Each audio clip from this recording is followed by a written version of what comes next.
Seja bem-vindo ao programa O Direito é Todo Seu. Aqui discutimos temas jurídicos de interesse de toda a comunidade. E hoje vamos falar sobre os litígios climáticos.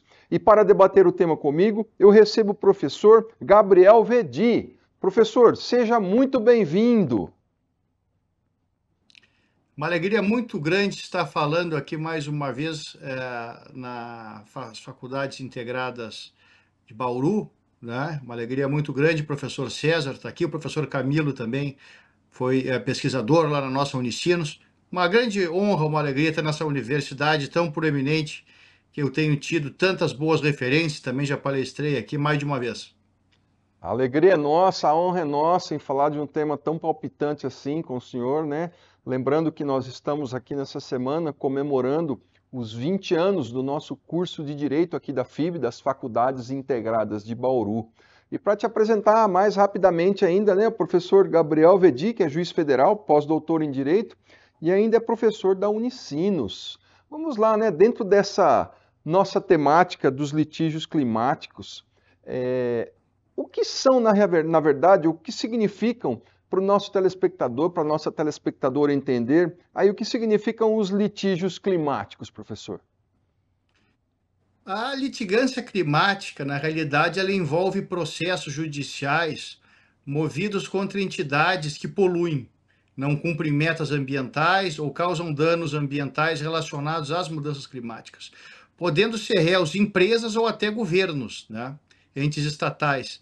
Então, essas ações elas buscam responsabilizar os infratores, visam também promover a justiça ambiental e garantir que as decisões políticas e práticas corporativas sejam mais sustentáveis e alinhadas com a proteção do meio ambiente, né? E essas ações elas podem ser movidas em níveis local, nacional e internacional e abrangendo assim diversas áreas do direito. É um direito que dialoga, essas ações dialogam com outros ramos do direito, como o direito climático, o direito ambiental, o direito civil, administrativo, o direito internacional. E a litigância climática, então, ela desempenha um papel crucial na busca por soluções para a crise climática, né? Ela incentiva a responsabilização e a mudança de rumos de políticas estatais, de regulamentações e também estimula comportamentos na chamada litigância climática estratégica. E essa prática, esse tipo de ações judiciais, elas visam garantir também que as comunidades mais vulneráveis, que sofrem desproporcionalmente com os impactos das mudanças climáticas, que essas populações vulneráveis tenham seus direitos protegidos e que haja também uma distribuição mais justa dos custos e também dos benefícios relacionados à transição para um futuro mais sustentável, né? Ou seja, essa transição para a descarbonização da economia que nós tanto temos ouvido falar, né? Hoje em dia muito se fala do clima, né? Você liga a televisão, é clima, a gente nas mídias fala-se muito sobre o clima, etc. Na realidade, hoje não só no Brasil, mas se fala de clima, sobre o clima no mundo todo, né? Essa é a percepção que a gente acaba tendo. É, Nessa perspectiva, quais foram aí os principais casos de litigância climática no mundo e como foram decididas essas questões? Eu venho acompanhando esses casos há muito tempo, né? Eu realizei parte do meu pós-doutorado na Universidade de Colômbia, nos Estados Unidos, também meu doutorado de sanduíche no Sabin Center for Climate Change Law, depois na Universidade de Heidelberg, na Alemanha, Centro de Sustentabilidade. Então, há anos eu tenho observado, olhado para fora, né, para esses litígios. Ora, afinal, o que eles estão fazendo lá no exterior? Como as cortes têm decidido nos outros países, né? Um caso emblemático foi o caso que abriu caminhos para a litigância climática mundial, sem dúvida alguma, foi julgado pela Suprema Corte norte-americana, o caso Massachusetts versus EPA. É um caso lá do ano de 2007, que a Suprema Corte dos Estados Unidos decidiu que a EPA, que é a Agência Ambiental Americana, equivalente, parecida com o nosso IBAMA aqui, né? Que essa entidade, essa agência governamental, ela teria autoridade e a obrigação de regular as emissões de gases de efeito estufa de acordo com a Lei do Ar Limpo, que é uma lei lá do governo Nixon, dos anos 1970. E esse caso surgiu com uma petição do estado de Massachusetts e outros estados e grupos ambientais para obrigar essa agência federal, a EPA, a regular as emissões de gases de efeito estufa dos veículos automotores. E a EPA ela havia negado anteriormente uma ação no mesmo sentido, havia julgado improcedente, né, argumentando que não tinha autoridade, que a regulamentação seria imprudente, né, ou seja, perdão, a EPA tinha dito que não tinha competência para regular, exercer esse tipo de regulação, porque não havia previsão legal, né. Então, o caso ele centrou-se principalmente na situação da EPA como um ente governamental, que ela poderia ser obrigada a regular as emissões de gases de efeito estufa, especificamente o dióxido de carbono nos veículos motorizados. E em relação ao argumento utilizado pelos autores da ação, pelo estado de Massachusetts e outros estados, né, eles argumentaram que a EPA tinha a obrigação, de acordo com a que eu já mencionei, a Lei do Ar Limpo, né, porque as emissões de gases de efeito estufa, os gases de efeito estufa, de acordo com os argumentos da EPA, do estado de Massachusetts, interpretando a Lei do Ar Limpo, né, os gases de efeito estufa são gases poluentes. E a Suprema Corte reconheceu que os gases de efeito estufa não apenas eram gases que causavam aquecimento global, mas que os gases de efeito estufa são poluentes por si só. Essa era a grande discussão, né? Se os gases de efeito estufa apenas aqueciam a atmosfera também poderiam ser considerados poluentes. E foi entendido que eles poderiam sim ser considerados poluentes e colocar em risco a saúde pública e também os bens públicos.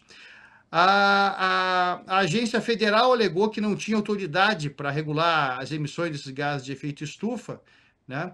E entendia assim que não deveria se imiscuir em questões políticas, em virtude da independência dos poderes, que é uma coisa que se discute muito no Brasil, né? Essa questão do ativismo judicial. Mas a Suprema Corte decidiu, então, a favor do estado de Massachusetts e disse que a EPA tinha autoridade e obrigação de regular os gases de efeito estufa de acordo com a Lei do Ar Limpo, e que esse não era um motivo válido, digamos assim, essa omissão política dessa agência federal não era um argumento para regular sua regulamentação. E a Corte entendeu que tinha, sim, legitimidade para fazer essa determinação, né? E colocou, sim, que o Estado também tinha a legitimidade para ajuizar uma demanda, um litígio climático, em virtude do dano concreto causado ao litoral do estado de Massachusetts, que vinha sofrendo com o aumento do nível dos oceanos, o aumento das tempestades, e em especial com exatamente a elevação do nível do mar. E esse caso é considerado uma decisão histórica do direito ambiental. Tem outro caso que particularmente para mim é muito importante, que é o caso Legare versus Paquistão, que é um caso histórico sobre mudanças climáticas, foi decidido pelo Tribunal Superior de Lahore. Nesse caso, o tribunal decidiu que a falha do governo paquistanês em implementar adequadamente a políticas de mudança climática violava direitos fundamentais. Vejam que esse caso, o Tribunal do Paquistão foi além do que os juízes no caso EPA versus Massachusetts.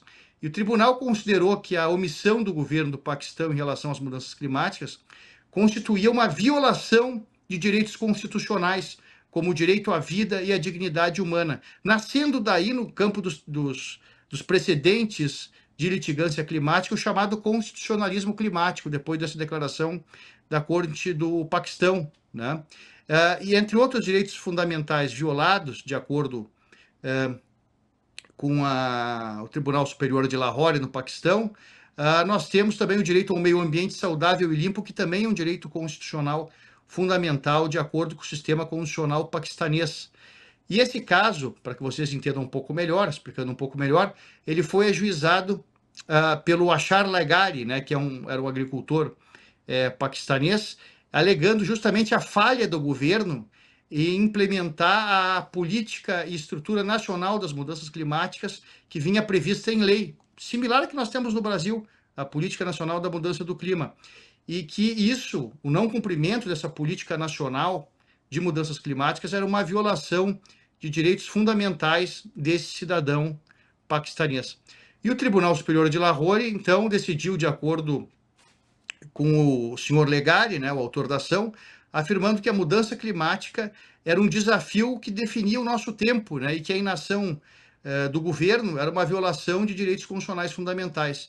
O tribunal também reconheceu que as mudanças climáticas impactam desproporcionalmente países vulneráveis, como o Paquistão, e que o direito a um meio ambiente saudável, ele também é um direito humano fundamental, de acordo com, e utilizando, inclusive, nesse argumento, base de dados científicas sobre o tema, né? E o tribunal também estabeleceu, nessa decisão, uma clara visão de justiça hídrica como um direito fundamental humano, né? Fundamental e direito humano, de acesso à água limpa. O tribunal também declarou esse direito humano e fundamental de acesso à água limpa, que sofre risco com o aquecimento global. Um link é preciso ser feito, né?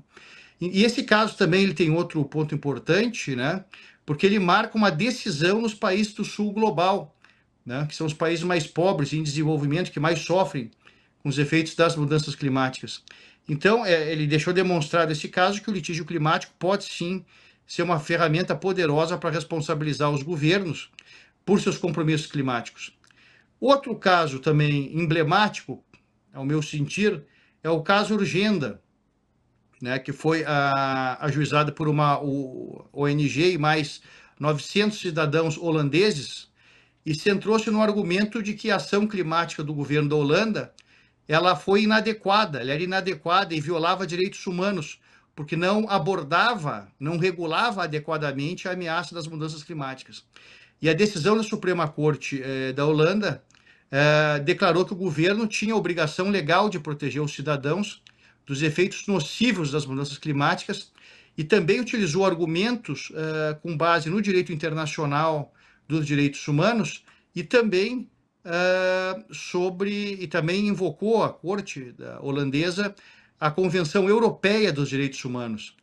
E o Tribunal Distrital de Haia, né, decidiu inicialmente a favor de Urgenda, considerando que as políticas climáticas do governo eram insuficientes para o combate ao aquecimento global. Depois foi para o Tribunal de Apelação, o Tribunal de Apelação manteve a decisão do Tribunal Distrital, que enfatizou ainda, acrescentou um argumento que havia o dever de cuidado do governo e a necessidade de uma meta de redução mais ambiciosa. E a Suprema Corte finalmente confirmou as decisões dos dois tribunais de piso, né, concluindo que as políticas do governo holandês não eram apropriadas e suficientes para evitar as mudanças climáticas que geram tantos riscos e perigos, né, riscos também de danos e de catástrofes. O tribunal também considerou vários fatores, incluindo a gravidade das consequências das mudanças climáticas, o princípio de não causar dano, né, tão conhecido no direito internacional, e também o princípio da precaução, que a mim é muito caro, o princípio que eu pesquisei lá no tempo do meu mestrado, um princípio muito importante, e que tem ganhado cada vez mais corpo no âmbito do direito climático brasileiro e internacional. Também essa decisão da Suprema Corte da Holanda, ela fez referência às recomendações do IPCC e também para que os países industrializados reduzam suas emissões. O caso Urgenda ele é considerado também uma decisão histórica, porque estabeleceu que os tribunais nacionais eles têm o poder, dever de fazer cumprir acordos climáticos internacionais. Ou seja, os estados têm que cumprir o que é acordado no âmbito internacional. Quando a gente vê o Trump falar em sair do Acordo de Paris, pura balela, né? E então as mudanças climáticas representam, de acordo com o precedente do caso Urgenda, uma ameaça direta aos direitos humanos. E a Suprema Corte da Holanda também reforçou a obrigação dos estados nacionais de tomarem medidas climáticas eficazes e também estabeleceu um precedente para os litígios climáticos em todo o mundo, né? Então, Entendi. Esses são os casos assim que eu vejo como os mais relevantes. Interessante. Uma outra questão, e aproveitando a tua fala, professor, dentro dessa questão de julgamentos internacionais acerca do clima, a questão ainda do aquecimento global, eu queria te perguntar ainda o seguinte, como se pronunciou aí a Corte Internacional de Justiça, né, em relação à questão do aquecimento global recentemente? no parecer consultivo aí requerido pela ONU em face da reclamação chamada da nação Ilha Tuvalu. Esse é outro problema, né? Nações, ilha, países que podem sumir do mapa até 2100 por causa do aumento do nível dos oceanos. É uma decisão recentíssima, né? Eu escrevi esses dias um artigo na revista Consultor Jurídico, umas 3 semanas, sobre essa decisão recente. Na verdade, a Corte Internacional declarou que os países têm o dever legal de prevenir danos significativos ao clima decorrente das emissões dos gases de efeito estufa. E aí estão incluídas obrigações relacionadas à produção, ao consumo dos combustíveis e também aos subsídios das instituições financeiras para essas atividades poluentes e emissoras. A decisão também reconheceu que um meio ambiente limpo, saudável e estável é um direito humano e que o descumprimento das obrigações climáticas pode levar a consequências legais, incluindo potenciais reparações civis, né, em face dessas violações. A decisão da Corte Internacional de Justiça ela foi uma opinião consultiva, o que significa que ela não é um julgamento vinculativo, é bom que se diga isso, uma disputa específica, né? Mas ela fornece uma orientação confiável sobre o direito internacional. O tribunal enfatizou também que os estados têm a obrigação de diligência devida para tomar todas as medidas necessárias para evitar danos significativos ao sistema climático decorrente de emissões antropogênicas, ou seja, emissões causadas pelo homem, né, de gases de efeito estufa. A Corte Internacional de Justiça também destacou o papel dos combustíveis fósseis, afirmando que a produção dos mesmos, o consumo, os subsídios relacionados a eles podem constituir atos internacionalmente ilícitos, que no jargão do direito internacional esse é um termo, uma expressão bastante conhecida. E a Corte Internacional de Justiça também reconheceu que um ambiente limpo, saudável e estável, como direito humano e fundamental, como eu já havia colocado para vocês, alinhava-se aos argumentos apresentados pelos estados participantes que estavam com medo de ser invadidos pelos oceanos e alguns até engolidos pelos oceanos, né? Então, a Corte esclareceu que o não cumprimento dessas obrigações climáticas leva, então, a essas consequências jurídicas, né? O caso, para que fique bem claro, né, o professor já colocou na sua pergunta, mas ele foi iniciado realmente por uma resolução da Assembleia Geral da ONU, com Vanuatu desempenhando ali um papel fundamental de que a Corte Internacional de Justiça deve e tem competência para abordar as obrigações relacionadas às mudanças climáticas previstas nos tratados e nos acordos internacionais. Eu espero que esse parecer consultivo possa influenciar significativamente futuros litígios relacionados ao clima e que forneça uma base jurídica sólida para responsabilizar os estados por suas ações e também por suas omissões climáticas. Isso aí também é muito importante. Então, a decisão, na minha visão, ela é particularmente significativa para essas nações insulares, como Tuvalu, que estão enfrentando ameaças existenciais devido à elevação do nível do mar e outros impactos climáticos. Especificamente aqui no nosso caso, no Brasil, nós temos a questão aí do caso Fundo Clima no Brasil. E como que o STF decidiu essa questão aí, o chamado caso Fundo Clima no Brasil? O caso Fundo Clima é um caso que eu acompanhei de perto, até eu escrevi o prefácio na coletânea da audiência pública, os autores que participaram da audiência pública fizeram uma publicação, né, organizada pelo Instituto Clima e Sociedade. Tive a possibilidade de analisar todos os depoimentos, né, dos envolvidos, entre economistas, cientistas, juristas. E nesse caso, né, com participação da sociedade, o STF decidiu na ADPF 708, né, que é o Fundo Clima, que é o caso Fundo Clima, que o governo federal tem o dever constitucional fundamental de manter e alocar os recursos do Fundo Clima anualmente, sendo vedado o seu contingenciamento. Foi uma decisão por 10-1, que reconheceu a omissão do governo em relação ao fundo ali nos anos de 2019 e nos anos de 2020, né? E o Supremo também determinou que o Executivo não pode se omitir em fazer o fundo funcionar e destinar os recursos que estão previstos na lei do Fundo Clima, em virtude desse dever constitucional de proteção ao meio ambiente, né, de terceira dimensão, e também em virtude, especialmente, dos compromissos internacionais assumidos pelo Brasil, como o acordado em Paris lá no ano de 2015. Nós ainda estamos aí, não faz muito tempo, muito se falou sobre uma questão das queimadas no Pantanal aqui no Brasil, né? A gente vê na mídia, a gente viu na mídia muito essa questão das queimadas e também a questão do Fundo Amazônia, né, que retrata especificamente essas questões do clima aqui no nosso país. Como que o STF decidiu esses casos aí, o Fundo Amazônia e aqueles outros referentes às questões aí de queimadas no Pantanal?